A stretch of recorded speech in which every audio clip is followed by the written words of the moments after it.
Okay, so this is EPIRB. Yeah, EPIRB. Emergency position Yeah. indicating radio beacon. So to open, just Can you say again what does mean EPIRB? EPIRB emergency position indicating radio. Radio beacon. Yeah. Yeah. Okay. Then to open, just remove this pin. Okay. Remove this one. Then slowly. Okay. Yeah. So here, this is the main EPIRB. Yeah. Okay, this is the HRU. So for example, the vessel will sink. This will automatically release. So if this one touches the water, we have what we call the sea contact. This one. So if this one touches seawater, this will automatically activate. It need to be both of them in contact with water, Yes, right? yes. So if both contact with water, it will automatically send signal. Where this device will send the signals? This one will send on 406 megahertz. Okay, then send to satellite. From satellite, it will decode and throw to MCC, the Mission Control Coordination Center. Okay. Then send to the Rescue Coordination Center, which will send this search and rescue. What do you call this one? Search and rescue personnel. The one for searching the person or vessel on distress.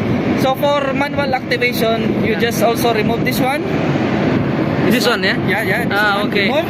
Then this one is on. From here to on. Yeah? Yes, to on. Will activate. This one will manually activate. Yeah. Okay.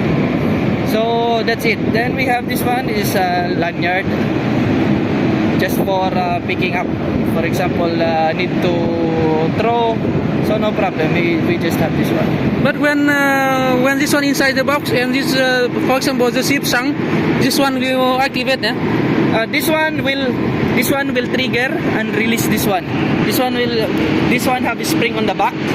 Yeah. So if this one will be in contact, it will what do you call this? Release this one. Then this one will open. Open. Then this one will be. And this one will float. Will float up. Yes. Yeah? Yes. Then have water here. Then they will activate. Yeah. This one will activate the EPIRB. This one you can see if it's activating because this one will have blinking white light. Okay. Okay. Blinking light. Yeah, blinking light. So, how many unit you have on board ship? Only one. Only one. Yes. This is all. So if abandoned ship, we have to bring. We need to bring this one. We need to bring this one. And we can immediately activate. No problem. Yeah. Then, How many meters from Sangdao under the water this will be activated? this one immediately after in contact with water, it will immediately activate. No, the RINI unit. The HRU. Yeah, The HRU 4 to 5 meters. It will already 4 to 5 float. meters. Yes. This will to float. And when they immediately activate because the Immediately sea water. activate when the But water. this sea water, how about fresh water? Possible? Also same water. Also same water. So if some leaking here and raining water, I know it's possible? It's not. It's under here the sea contact. It needs to be fully submerged fully submerged. so that it can what do you call this one activate. Okay. Thank you very much. Then, We have SAT, yeah? Yeah, this What is does mean? okay, SAT? Search and rescue. search and rescue radar transponder. Radar Transponder. So this one activates on 9 gigahertz frequency or the X-band radar. So this one, okay. So how to use? You just remove also this lock, then pull this pin. Okay. Okay, then put to on position. Put to on position. Okay. Then after this one, we need only to activate this one whenever we see some vessels nearby. We cannot activate this one if we cannot see any rescuer coming because this is only 96 hours battery capacity. Okay. How much the rain? How many kilometers? How many miles? For this one can be detected. Yeah, for this one, for 12 miles, you can see that. Okay, that on the X-band. After 6 miles, it will turn into arc.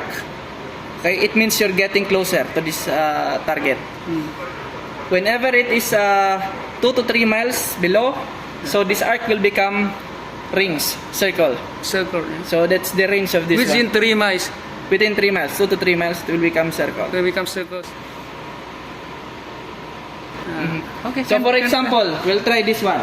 Yeah. So that you have a nice video. Okay, so I'll try to activate this one. Possible? Yes, and try to check here. It will create Yeah, some you can rings. see here. Yeah. Okay.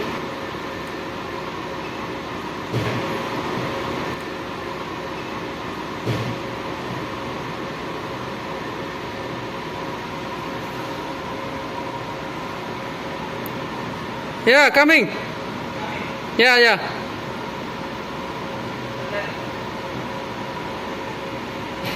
Yeah, yeah. Okay. This one only with the X band. Only X-band. Only X band. Yeah. S-band cannot detect this one. Okay.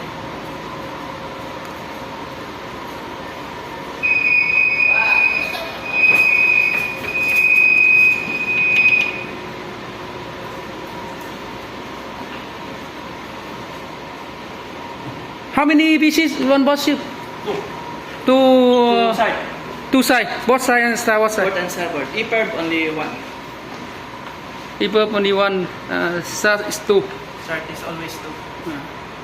I don't know with big ship if they have two of this E-perb. Ah, yeah, yeah. But all of the vessels have been only one. So this one we also bring when you Yeah, bring also go to on live boat boat. during abandoned ship. Abandoned Yes. ship. Okay, thank you very much. Thank you, second.